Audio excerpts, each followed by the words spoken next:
El 22 de abril de 1994 murió por fin Richard Nixon, expresidente de los Estados Unidos.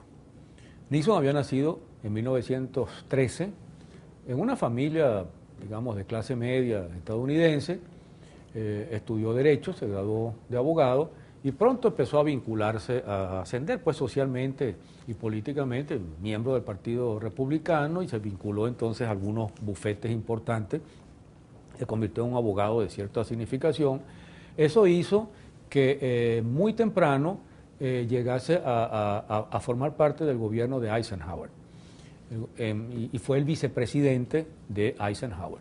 Perdón, antes de haber sido el vicepresidente, él destacó mucho en la etapa, en el comienzo del macartismo. A partir de fines de los años 40, Nixon forma parte de una comisión de actividades antiamericanas, es decir, antiestadounidense, que perseguía toda infiltración o toda presencia comunista, en pleno macartismo, incluso macartismo antes del propio McCarthy.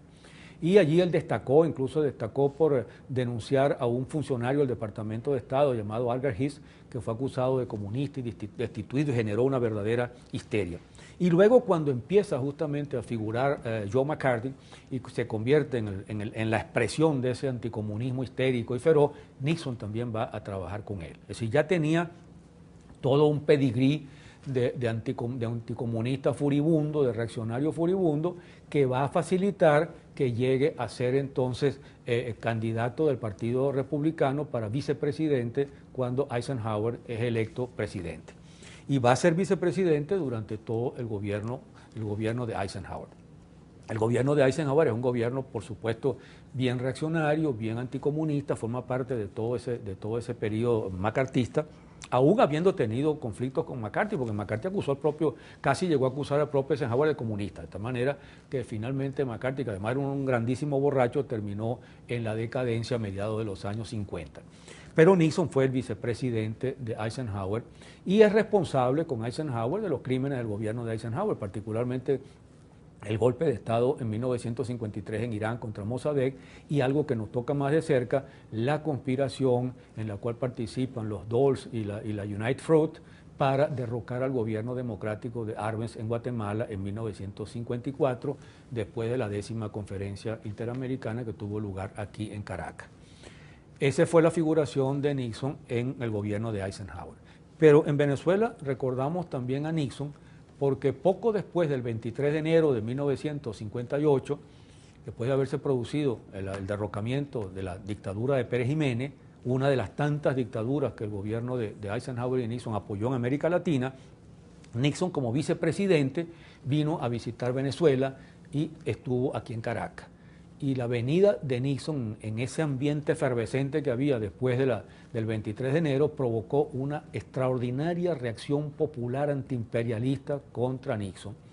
Nixon, viniendo por la autopista, llegando a Katia, fue prácticamente insultado por la gente pateó el carro, escupió los vidrios, casi le vuelcan el carro.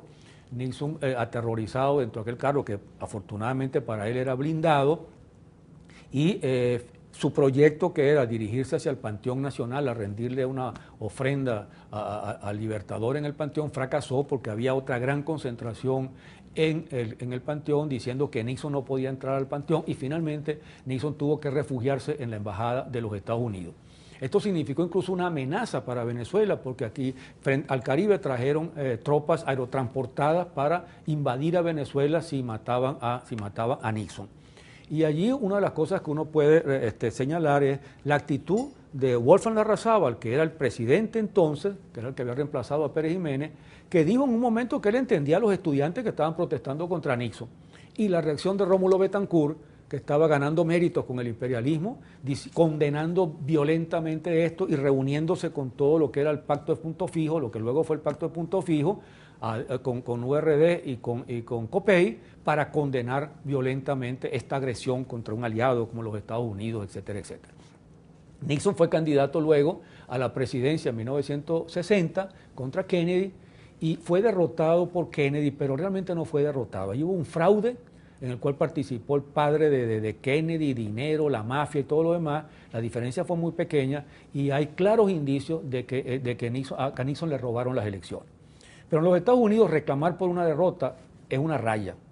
Y Nixon escribió en sus propias memorias que él le habían robado las elecciones, pero que él no quiso reclamar, porque en los Estados Unidos cuando uno se crea fama de perdedor se hunde, loser se hunde. Y fíjense ustedes que en los Estados Unidos los candidatos que son candidatos a presidente y pierden no vuelven. Uno ve casos de candidatos en América Latina que son candidatos 10 veces. Caldera, ¿cuántas veces fue candidato Caldera hasta que una de esas ganó? Por poquito. En los Estados Unidos no hay candidato perdedor que repita. Fue presidente entonces, después de los años 60, del 68, derrotando a Humphrey, y luego fue reelecto para un segundo periodo, como suele pasar con los presidentes de los Estados Unidos. Allí Nixon por lo menos restableció las relaciones con China, reconoció que China no era Taiwán, sino China, que entró a los Estados Unidos, que entró a las Naciones Unidas, pero al mismo tiempo pasa por ser el que le dio fin a la guerra de Vietnam, y realmente el fin de la guerra de Vietnam entre él y esa otra joya, este otro asesino llamado Kissinger, pasó por una agresión brutal y por una masacre espantosa que costó 2 millones de muertos al pueblo de Camboya, hasta que al final los estadounidenses tuvieron que salir corriendo de Vietnam. Y Nixon en su segundo periodo terminó envuelto entonces en la conocida historia de Watergate, metiendo micrófonos para espiar al Partido Demócrata, lo que después de muchas trampas, mucha resistencia y muchas maniobras le costó la presidencia. A partir de allí Nixon quedó completamente execrado, se retiró, incluso en una de las zonas de Nueva York, creo que era donde vivía, los vecinos protestaron que se fuera del edificio y lo obligaron a mudarse o a vender el apartamento. Y Nixon terminó muriendo prácticamente en una especie de aislamiento interno un día como hoy de 1994. Otra de esas joyas que han gobernado ese simpático país que son los Estados Unidos.